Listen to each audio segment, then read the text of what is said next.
Bapak Surgawi, terima kasih Engkau memberi cuaca yang baik sehingga kami semua anak-anak-Mu boleh merayakan kelahiran Juru Selamat manusia dengan sukacita tanpa hujan, dan kami tahu itu semua adalah anugerah Tuhan.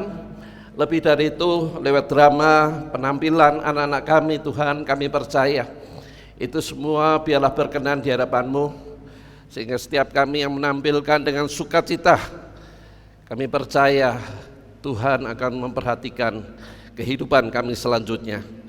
Dan kami bersyukur untuk suasana yang boleh kami nikmati pada kesempatan sore petang hari ini.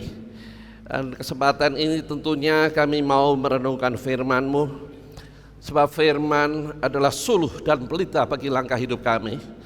Kami sadar hidup ini sudah menjadi milik Tuhan.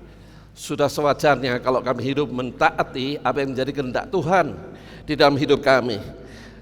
Dan kami tahu kehendak Tuhan adalah baik untuk kami sendiri, yaitu masa depan yang penuh pengharapan. Karena Tuhan tidak pernah menuntun kami kepada kecelakaan, tetapi masa depan yang penuh pengharapan.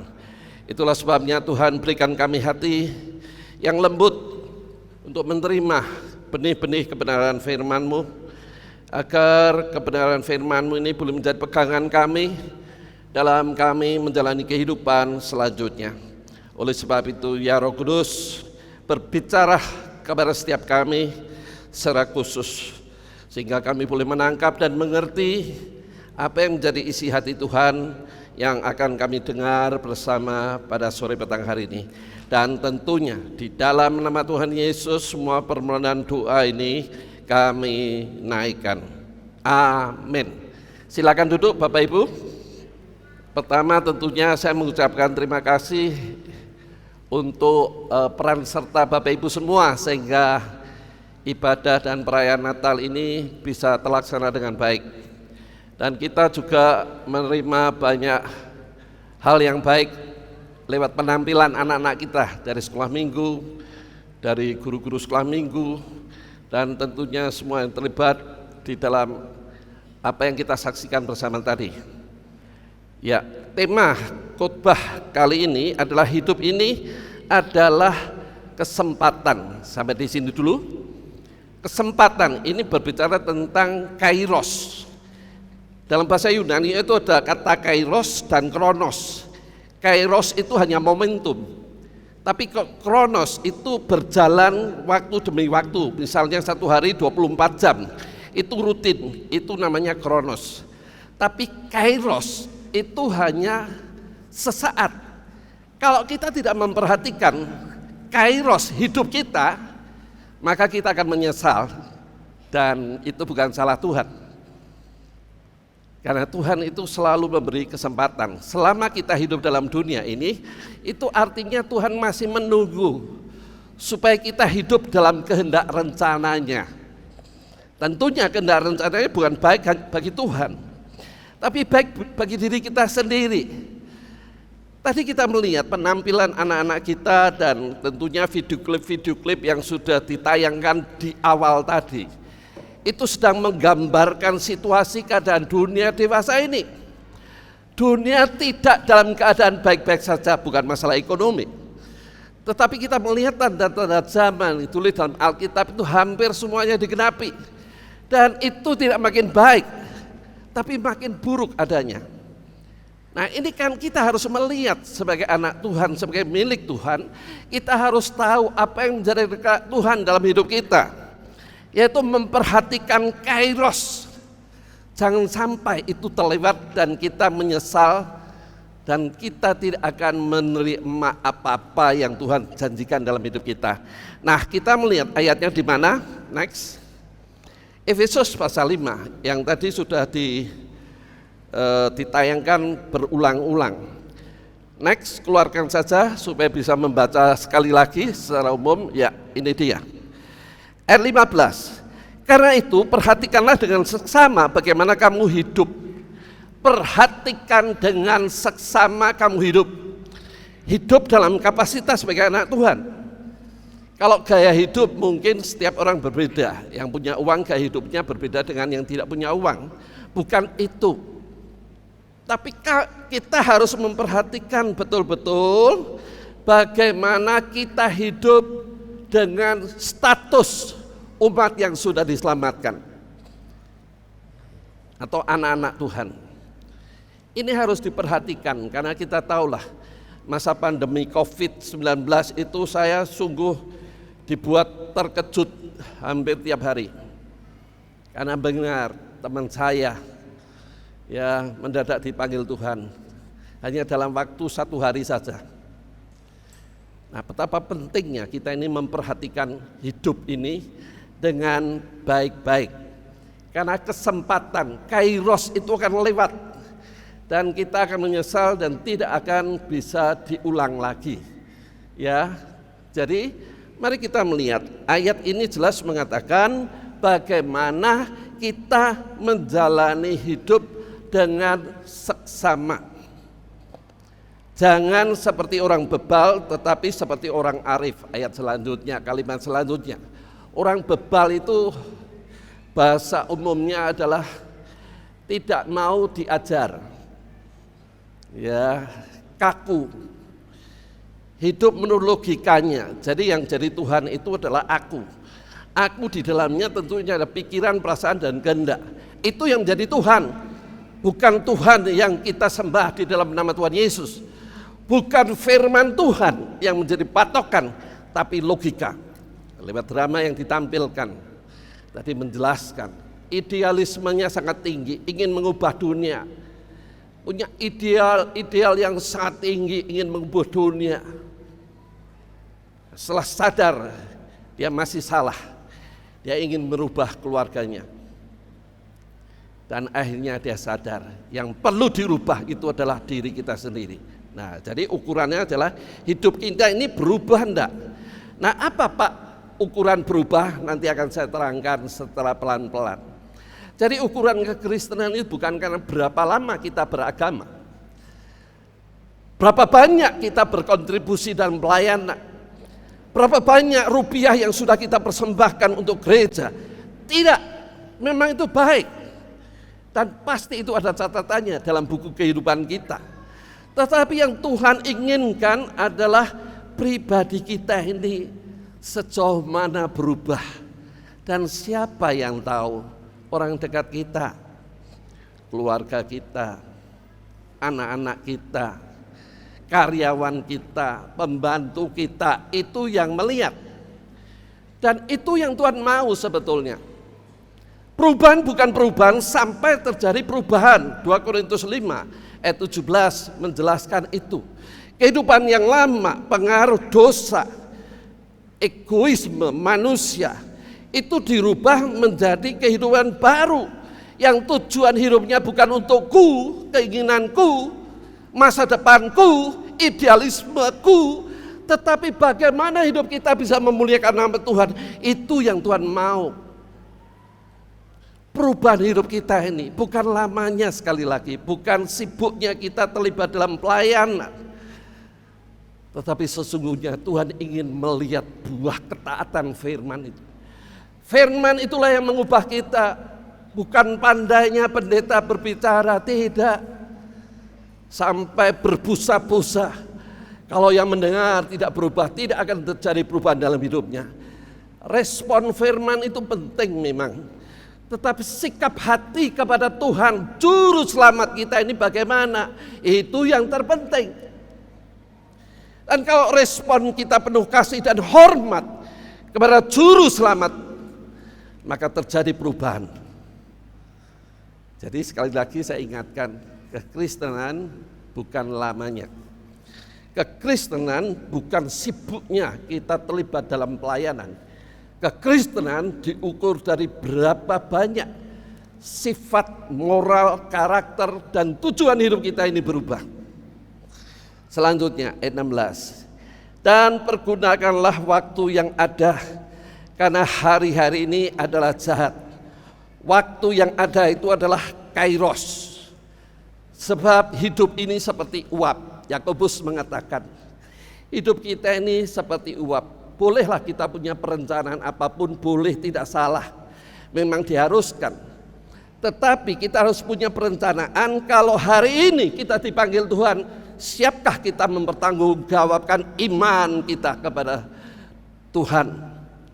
Sebab iman itu bukan pribadi. Memang betul iman itu adalah keselamatan pribadi, keselamatan bukan rombongan. Tetapi kita mengatakan iman pistis, sejauh mana perubahan hidup kita karena beriman kepada Yesus menjadi pistuo.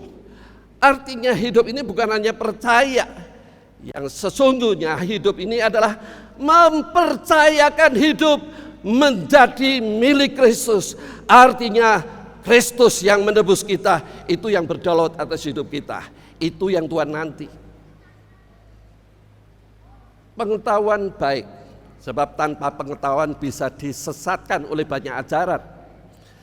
Tetapi pengetahuan saja tidak cukup, yang penting adalah aplikasi melaksanakan firman yang kita terima, yang kita dengar selama ini.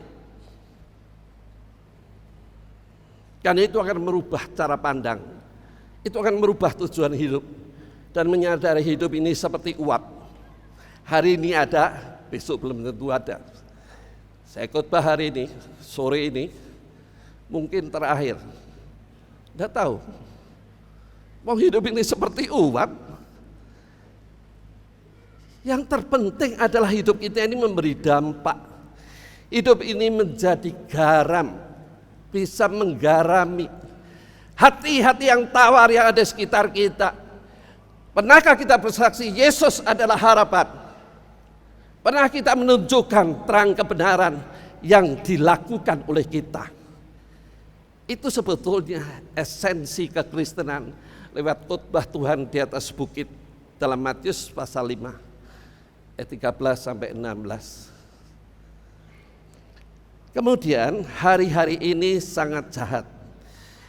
Tadi banyak video klip yang sudah ditayangkan oleh tim multimedia yang menceritakan secara singkat sekian detik. Dan kita tahu pandemi itu sungguh-sungguh menggoncangkan bukan Indonesia, tapi seluruh dunia. Dan akibat kegoncangan pandemi, ekonomi tergoncang. Kemudian ditambah perang Ukraina dengan Rusia, menyebabkan pangan sangat mahal, energi menjadi mahal. Sebetulnya itu tanda-tanda sebetulnya. Jangan berbicara tentang badai tofan, jangan bicara tentang tanah longsor, tidak perlu berbicara tentang gunung yang aktifnya serentak. Kita boleh dikatakan tiap hari melihat, mendengar lewat tayangan televisi. Semua itulah untuk memperingatkan. Sudahkah engkau siap ketemu Tuhan? Dan sudahkah kita mempertanggungjawabkan iman kita kepada Tuhan? Tuhan ingin melihat buah-buah hidup kita. Sebab dunia ini adalah sangat jahat. Next, kita melihat berikutnya. Kita akan melihat terlebih dulu apa yang ingin saya sampaikan ini. Yesus datang sebagai juru selamat. Hadir adalah untuk mengubah hidup manusia. Transformasi, perubahan. Perubahan bukan perubahan kalau tidak terjadi perubahan.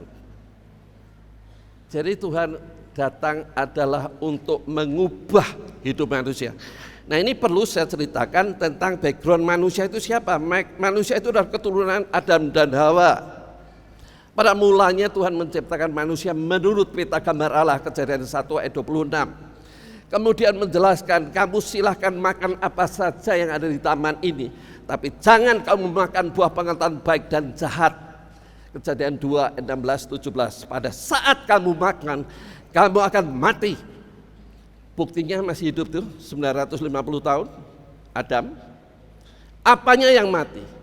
Yang pertama, manusia mati hubungannya dengan Allah. Dahulunya bisa komunikasi, bisa berbincang-bincang, sekarang tidak bisa lagi. Karena ada penghalang tembok yang dibangun, yaitu dosa. Allah kudus, manusia berdosa. Manusia tidak bisa menghampiri Allah karena kondisinya yaitu berdosa. Moral menjadi rusak. Manusia sangat egois, hanya memikirkan diri sendiri. Segala sesuatu ujungnya adalah untukku, kepentinganku, dan segala kepuasanku. Itu menunjukkan manusia akibat dosa itu sangat egois. Dan akhirnya kalau manusia mati pasti mengalami kematian kekal. Ada yang bertanya kepada saya, Pak, manusia mati itu semua orang kan pasti? Iya betul. Alkitab mengatakan manusia usianya 70, paling 80, dan selebihnya susah payah. Dan kita melihat realita itu. Kematian yang dimaksud itu bukan secara fisik, tetapi roh. Karena manusia itu tidak ada roh, itu namanya jasad. Sekarang dunia sedang mencoba menciptakan manusia lewat robot, kemudian diisi data-data. Itu hanya fisik yang isinya chip saja. Tetapi manusia yang mengenal Tuhan itu punya roh yang berasal dari Tuhan. Nah, roh itulah nanti akan dipertanggungjawabkan. Dan jiwa, pikiran, perasaan, dan kehendak itu yang akan kita pertanggungjawabkan kepada Tuhan. Nah, akibat itu maka next kita melihat, keluarkan. Ya, cukup satu dulu. Yohanes 3 ayat 16 yang mengatakan karena begitu besar kasih Allah kepada dunia ini sehingga diberikannya anaknya yang tunggal. Nah, sampai di sini banyak orang melecehkan. Masa Gusti Allah dua anak, bojone sapa, bidane sapa? Karena mereka tidak tahu, karena mereka tidak ada penerangan yang bisa menerangi, itu adalah Roh Kudus. Setiap orang percaya itu menerima Roh Kudus adalah untuk membimbing, mengarahkan, mengajar, bahkan memberitahu hal-hal yang akan datang. Itulah pembimbing sejati yang menyertai hidup kita sebagai orang percaya. Tujuannya adalah mengalami perubahan dari hukuman kekal kepada kehidupan kekal. Karena begitu besar kasih Allah kepada dunia ini sehingga diberikannya anak yang tunggal. Itulah gambaran yang disampaikan kepada bangsa Israel pada waktu itu. Karena bangsa Israel menganggap anak laki itu adalah pewaris tahta dan kekuasaan dan warisan harta. Jadi sangat berharga.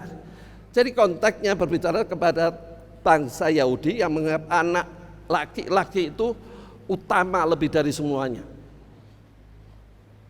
Itu saja diberikan supaya manusia tahu betapa besar kasih Allah, sejauh apa kebesaran kasih Allah, rela berkorban, rela mati bagi orang berdosa. Tuhan bisa saja menciptakan manusia.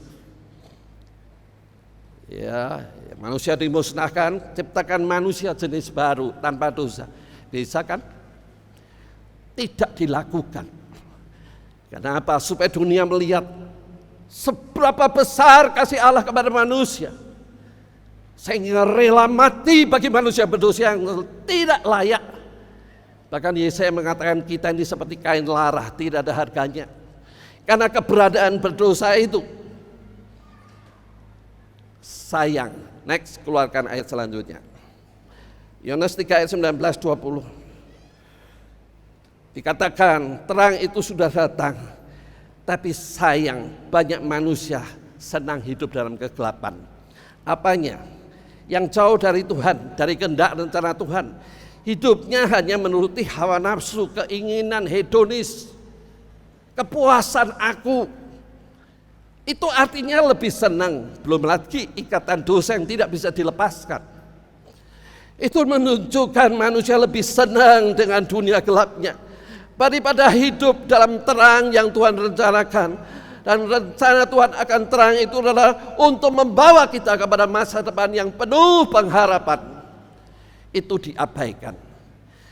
Nah, akibatnya apa?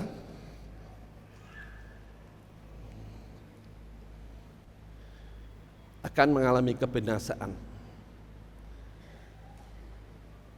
Sebab yang Tuhan nilai itu adalah perubahan hidup. 2 Korintus 5:17 yang tadi saya singgung.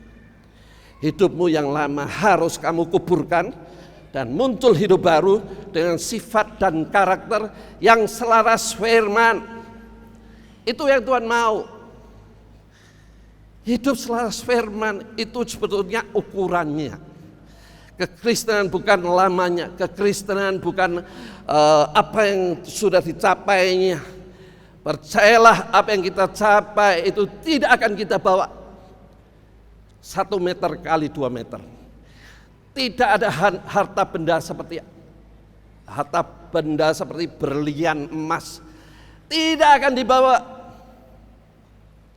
Yang dibawa adalah perbuatan baik kita.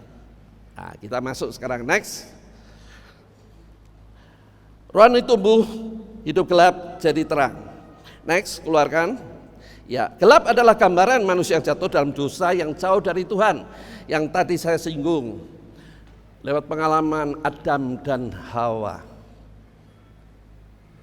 Saya mau tambahan, ketika manusia jatuh dalam dosa, rohnya rindu datang kepada pencipta, tapi ada dosa yang menghalangi.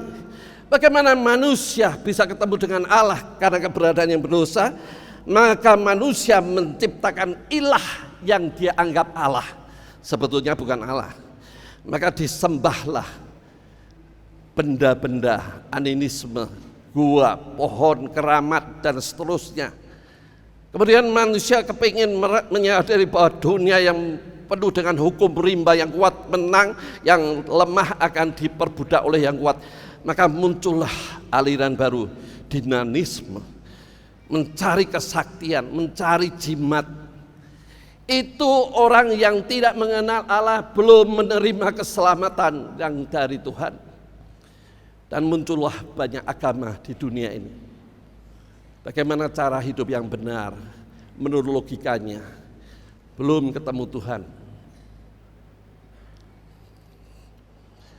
Jadi manusia yang jatuh dalam dosa itu sebetulnya keberadaannya sangat memilukan, menyedihkan.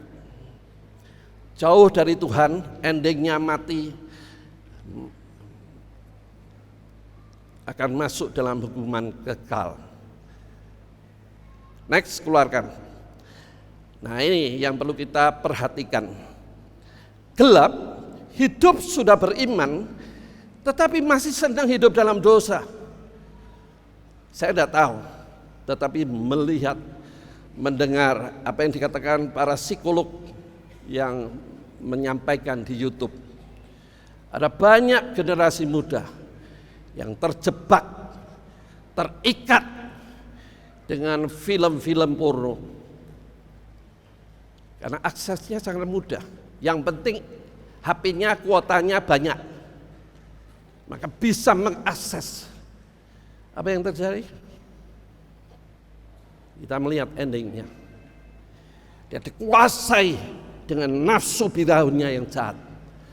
Itulah sebabnya jangan heran 10 tahun terakhir ini namanya pedofil, pemerkosaan anak-anak dan seterusnya. Kenapa seperti itu? Karena dosa itu yang menyebabkan manusia makin jauh dari Allah. Kemudian muncul logika-logika yang tidak masuk akal. Allah pada mulanya menciptakan manusia, Adam. Kemudian Tuhan ngomong dia perlu penolong, maka diciptakan Hawa, diambil dari tulang rusuknya. Pada mulanya Allah menciptakan manusia itu jelas laki dan perempuan. Sekarang berapa jenis karakter manusia? Kalau Tuhan menghukum Sodom dan Gomora karena mereka mengatakan, Lot, tolong tamu yang ganteng-ganteng itu suruh keluar, akan kami gunakan. Tua, muda, itu namanya homoseksual kan. Tuhan hancurkan. Anda tahu, negara di dunia ini yang melegalkan LGBT itu 30 negara lebih. Kenapa Tuhan diam? Karena Tuhan ingin sebanyak mungkin manusia diselamatkan. Logikanya seperti Sodom Gomora, dunia ini sudah dihabisin. Karena sangat merendahkan Sang Pencipta. Karena manusia itu ciptaan Allah tertinggi, termulia, sehingga diciptakan menurut peta gambarnya.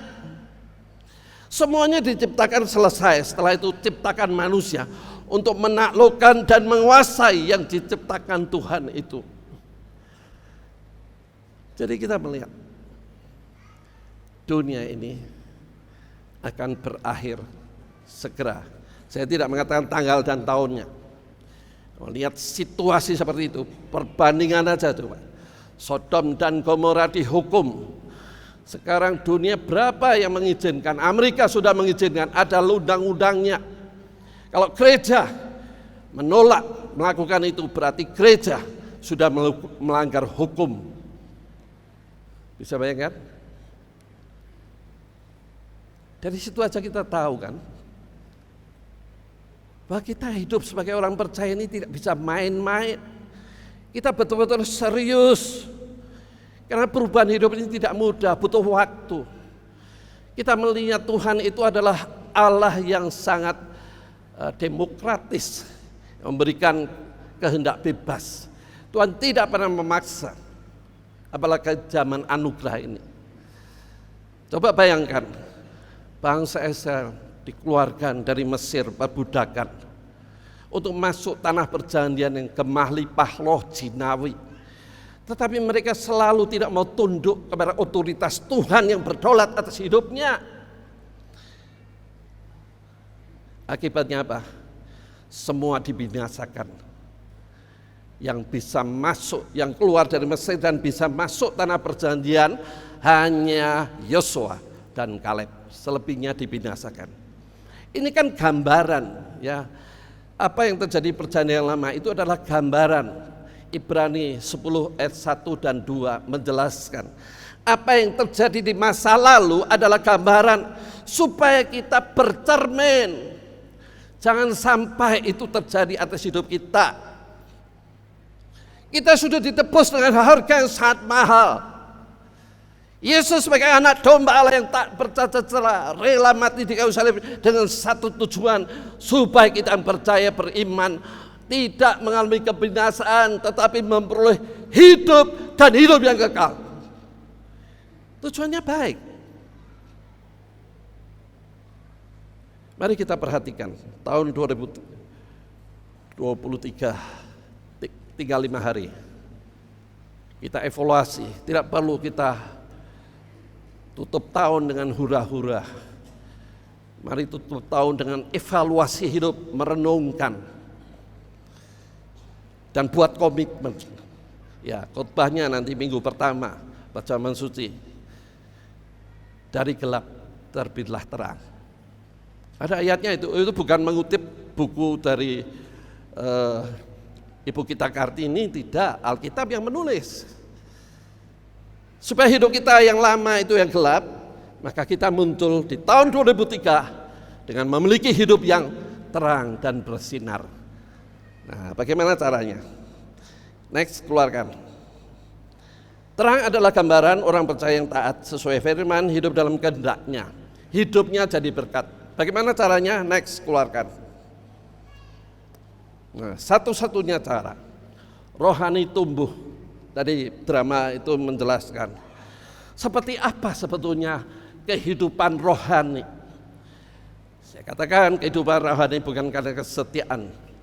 Kehidupan rohani adalah hasil ketaatan firman, sehingga terjadi perubahan.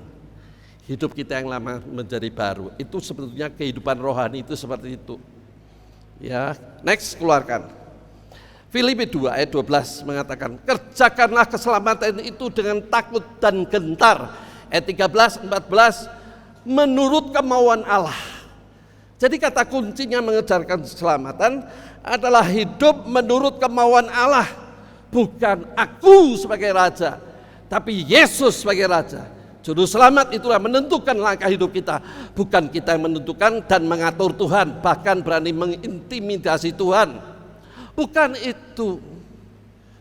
Kalau kita mengerjakan keselamatan dengan takut dan gentar menurut kemauan Allah, ayat 15 yang muncul, supaya kamu menjadi bintang di tengah dunia yang gelap. Jadi Tuhan ingin munculnya bintang itu di tengah-tengah dunia yang gelap.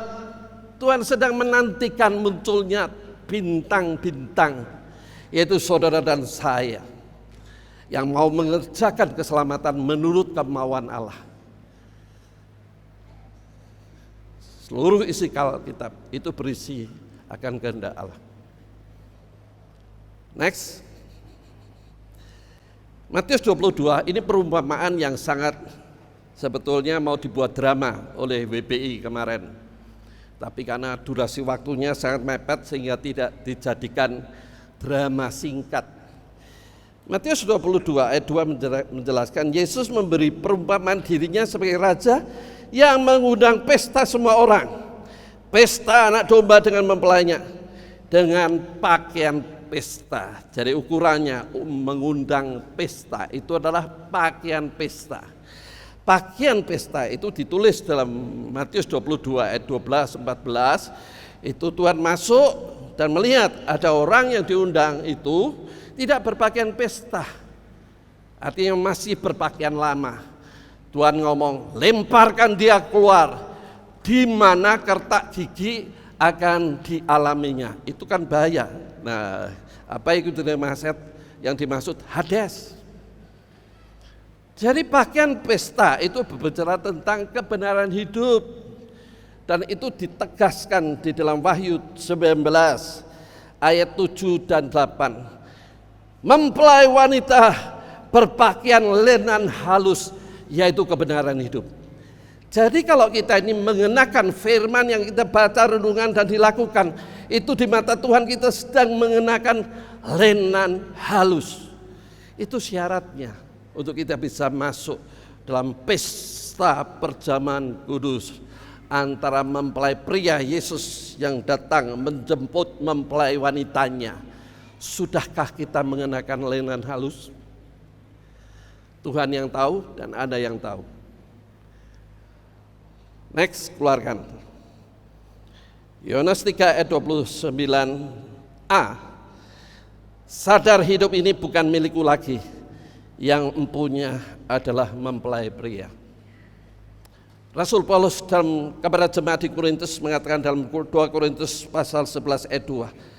Aku akan mempertemukan engkau dengan mempelai pria.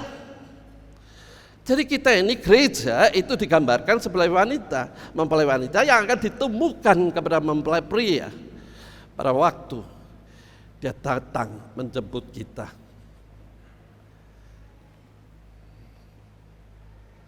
Mempelai wanita yang nyanyi tadi aja pakai pakaian putih seperti mempelai sungguhan.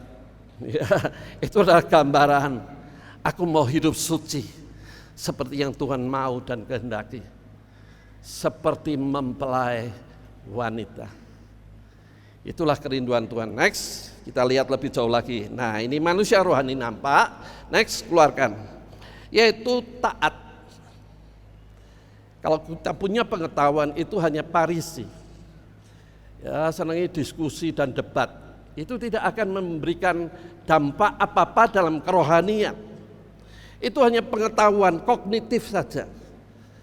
Yang Tuhan sedang rindukan adalah kita ini pelaku firman atau bukan. Yang Tuhan nantikan itu saja sebetulnya. Maka firman Tuhan mengatakan ya dalam 2 Korintus 3 ayat 18 ayat 1 sampai 6 menjelaskan tentang kehidupan lama dalam perjanjian lama. Kemudian kehidupan selanjutnya ayat 8 sampai 18, yaitu kehidupan rohani adalah dipimpin hidupnya selaras firman. Maka ayat 18-nya menjelaskan kamu akan dibawa dari kemuliaan yang lebih besar. Di sini berbicara bukan hanya masalah rohani, tapi juga lahiriah jasmani. Di tengah situasi keadaan ekonomi dunia yang sangat goncang, setiap orang bingung, sehingga banyak terjebak dengan, ya kita tahu sendirilah, yaitu saham-saham bodong. Dan menurut kategori pemerintah saham bodong itu adalah perjudian. Maka uang yang sudah masuk tidak akan kembali menjadi milik negara. Berapa ratus miliar itu. Kenapa semua orang kepingin kaya mendadak? Tidak bisa. Kalau kita mau hidup dalam Tuhan sungguh-sungguh, kaya itu tergantung kita siap tidak mengelola kekayaan. Karena kita ini bukan penguasa. Lukas 16 menjelaskan, ya bendara itu dikatakan bahwa aku sesungguhnya adalah pengelola dan bukan penguasa. Ya, Lukas 16 ayat 9 itu, bendara aku kerja tidak bisa, biasa pegang pensil, pekerjaan keras aku tidak tahu, celaka ini. Lalu bagaimana? Maka dia menggunakan kekayaannya dan pemimpinnya mengatakan ini adalah bendara yang cerdik menggunakan mamon. Mamon itu gambaran uang dengan bijaksana. Kita melihat hari-hari ini. Kalau di jemaat GBI Dr. Cipto saya bersyukur karena setia mengembalikan milik Tuhan. Ada banyak orang tidak mau. 90% suruh nikmati, yang 10% diserahkan untuk kehidupan full timer yang ada. Itu aja tidak mau. Artinya dia kan cinta uang lebih pada cinta firman-Nya.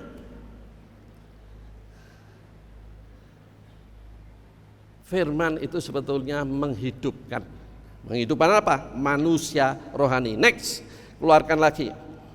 Manusia belum nampak karena aku masih jadi raja. Masih suka hidup dalam dosa.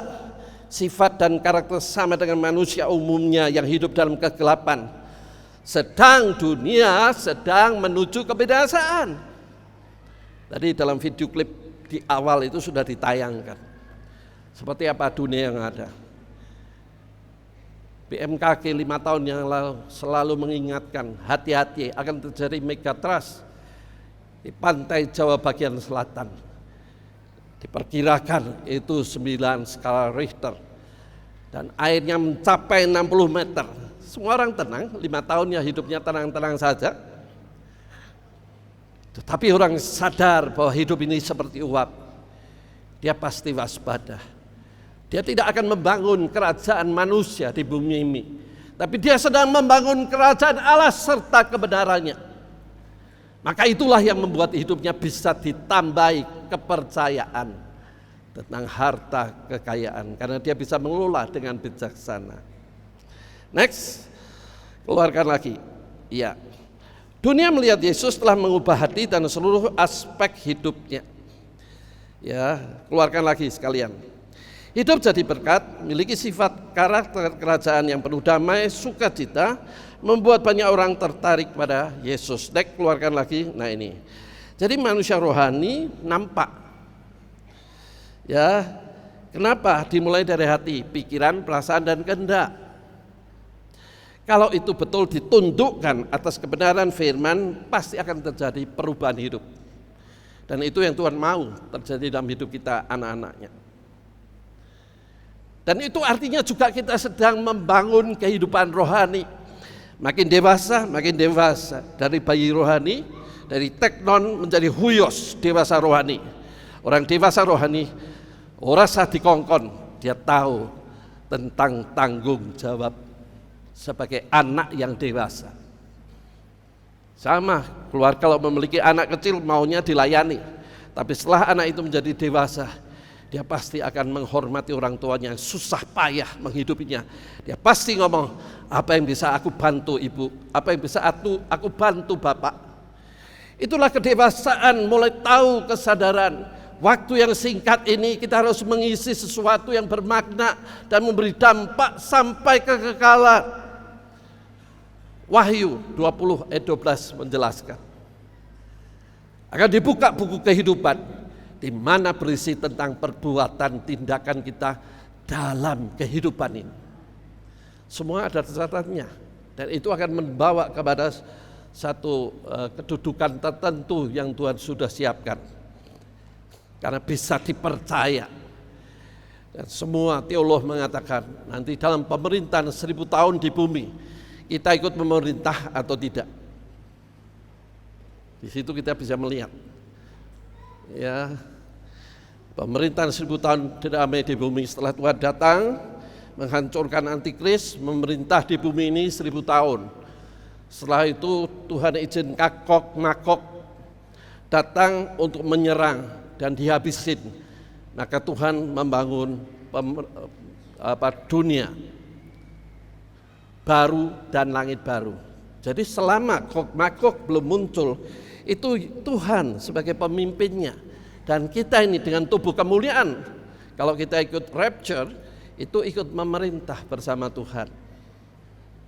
Mari kita melihat, berpaling ke sana. Tidak usah dipikirkan hal-hal yang dikhawatirkan manusia, seperti yang dikatakan Tuhan dalam Matius pasal 6 ayat 25 sampai 34. Dunia khawatir apa yang dimakan, diminum, dan dipakai. Tuhan mengatakan, lihat burung di udara, jadi tidak pernah menabur, tidak pernah punya lumbung, Tuhan pelihara. Lihat bunga bakung, jauh lebih indah dari pakaian Salomo. Tuhan memperhatikan kita anak-anaknya. Kata kuncinya, carilah dahulu kerajaan Allah serta kebenarannya. Maka sekalian yang dibutuhkan itu akan ditambahkan dalam hidup kita. Maka roh, jiwa, dan tubuh itu sudah dibaharui. Roh hanya satu yang ditakuti dan hormati, Tuhan Yesus. Setan tidak perlu ditakuti, justru setan takut. Karena roh di dalam kita ini lebih besar dari segala roh-roh jahat di udara. Jiwa, pikiran, perasaan, kehendak berubah menjadi baik. Dan akhirnya tubuh pun mendapatkan istimewa kesehatan. Walaupun begitu kita tahu hidup ini seperti uap. Saya menyadari menjelang usia 70 tahun semuanya menurun. Puji Tuhan saya bisa naik tangga ini tadi. Pikirnya saya di bawah itu. Pak, tidak kelihatan yang di belakang, kasihan. Ya sudah saya naik, tidak apa-apa. Dan tidak sakit lututnya. Itu kan anugerah. Tuhan memandang hidup saya masih bisa dipakai jadi alat kemuliaannya. Nah, kalau hidup kita ini sudah dalam kerajaan Allah, kita pasti memiliki damai yang dikerjakan Roh Kudus, sukacita yang dikerjakan Roh Kudus, dan kebenaran hidup akibat taat firman.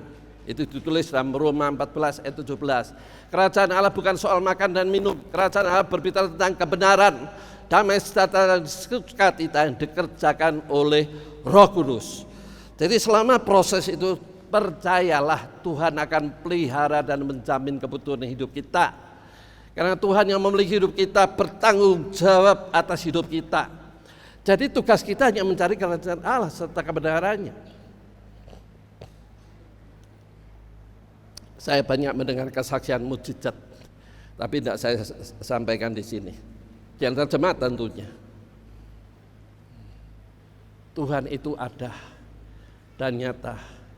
Tuhan itu tetap sama. Kasihnya, kuasanya, kebaikan, kemurahannya, kesetiaannya sama. Tidak pernah berubah. Yang berubah komitmen kita ini seringkali berubah. Karena Tuhan tidak mau memenuhi keinginan, kebutuhan hidupnya. Menganggap Tuhan tidak sayang. Itu yang berubah kita. Tuhan itu kekal sifatnya. Kasihnya kekal. Kemurahannya kekal, kesetiaannya kekal, kebaikannya kekal, mukjizatnya kekal. Tidak pernah turun kualitasnya, tetap yang terbaik. Orang percaya yang lemah meragukan akan kuasa Tuhan. Sampai hari ini kuasa Tuhan tetap sama. Bahkan sampai selama-lamanya tidak pernah berubah. Karena dia adalah Allah yang kekal, kekal kuasanya, kekal kasihnya, kekal kemurahannya, kekal kebaikannya. Next, selanjutnya. Kesimpulan. Ya, pemain musik silakan naik ke mimbar. Worship leader juga siap-siap. Kesimpulannya, next keluarkan. Rohani tumbuh, sadar hidup ini adalah kesempatan, kairos. Jangan sampai ini terlewatkan. Untuk apa? Hidup jadi terang. Hidup memberi dampak. Hidup menjadi kesaksian. Hidup bisa memberi pengaruh hal yang positif. Tahu kita tidak punya uang, tapi kita tidak pernah mengeluh. Wajah kita tetap sukacita karena percaya Bapa surgawinya menjamin hidupnya. Itu adalah orang yang sudah hidup dalam kerajaan Allah. Next. Yakinkah kita akan bersama Tuhan dalam kehendak Allah? Oleh sebab itu, isilah kesempatan untuk hidup berguna dan berdamai. Hidup ini adalah kesempatan.